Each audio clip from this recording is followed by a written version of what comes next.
নমস্কার। Ramakrishna TV YouTube চ্যানেলের পক্ষ থেকে সকল মা, বাবা, দাদু, দিদা, ঠাকুমা, ঠাকুরদাদা, দাদা, দিদি, ছোট ছোট ভাই বোনদের জানাই অনেক অনেক ভালোবাসা, প্রীতি ও আন্তরিক শুভেচ্ছা। সবাই ভালো আছেন, ভালো থাকবেন। আমি আবারও চলে এসেছি শ্রী শ্রী রামকৃষ্ণ মিশনের স্বামী জ্যোতিষানন্দ মহারাজজির লেখা ধ্যান ও আধ্যাত্মিক জীবন সম্পর্কে আলোচনা করতে। আজকে আমরা আলোচনা করব ত্যাগ ও অনাসক্তি সম্পর্কে, এবং তার মধ্যে আমরা আলোচনা করব ত্যাগ প্রয়োজন। তো চলুন স্বামী জ্যোতিষানন্দ মহারাজজি ত্যাগ প্রয়োজন সম্পর্কে কি আমাদের কাছে বিশ্লেষণ করেছেন তা শুনি। মহারাজজি বলছেন, এটা সত্যি খুবই আশ্চর্য যে এত কষ্ট পেয়েও লোকের চৈতন্য হয় না, তবু সব রকম মিথ্যা পরিচয়কে আঁকড়ে থাকে। সারা বিশ্ব কাম কাঞ্চনে বদ্ধ, লোকে একেই জীবনের উদ্দেশ্য বলে ধরে আর পরিশেষে দুঃখ পায়।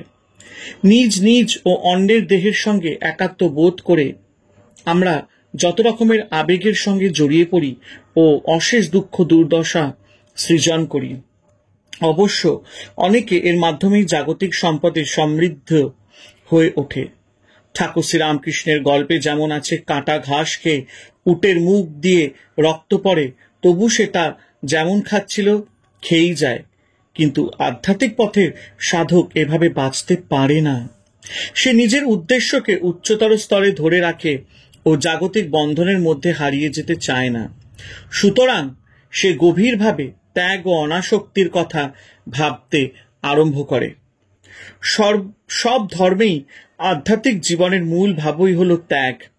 সব ধর্মশাস্ত্রে ও সব খাঁটি আধ্যাত্ম সাধকই সম্পদ ও তার প্রতি লোভ, কাম ও কামাসক্তি এবং অহংবোধ, এই 3 রকম ত্যাগের ওপর জোর দিয়েছেন। ত্যাগ ছাড়া কোনো আধ্যাত্ম জীবন গড়ে উঠতে পারে না।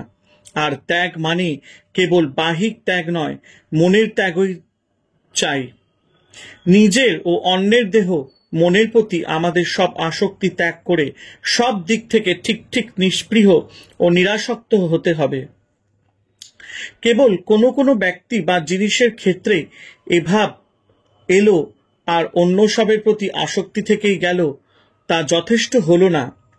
যেসব ব্যক্তি বা বস্তুকে আমরা পছন্দ করি না, তাদের পরিহার করে ত্যাগ করছি বলা খুবই সোজা। প্রকৃত ত্যাগ হলো সবের প্রতি আমাদের মনোভাবের পরিবর্তন। ত্যাগের দরকার কি? কেন আমরা এত বিস্পৃহা ও অনাসক্তি অভ্যাস করব?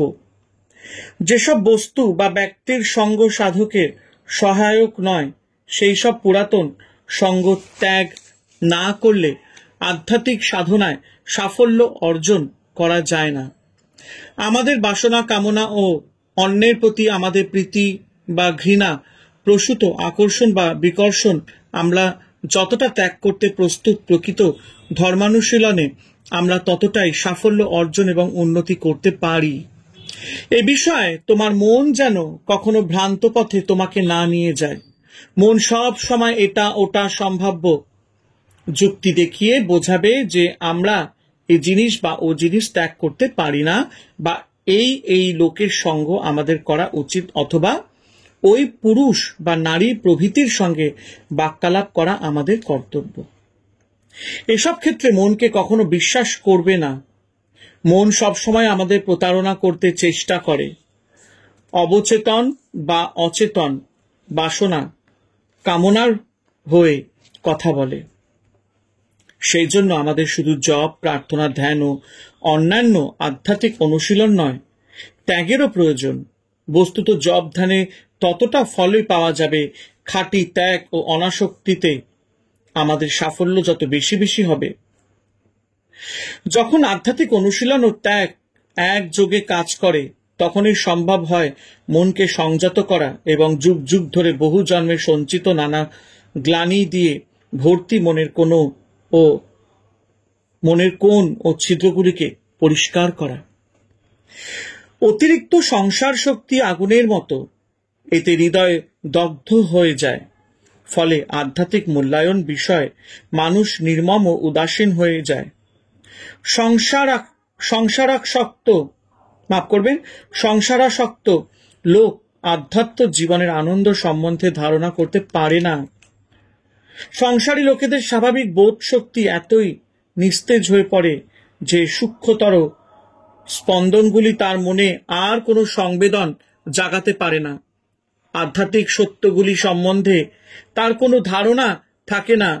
সে কেবল তার বাসনা ও ভোগ ইচ্ছার কর্দমে গড়াগড়ি দিতেই থাকে। হরে কৃষ্ণ কৃষ্ণ কৃষ্ণ হরে হরে, হরে রাম রাম রাম হরে হরে।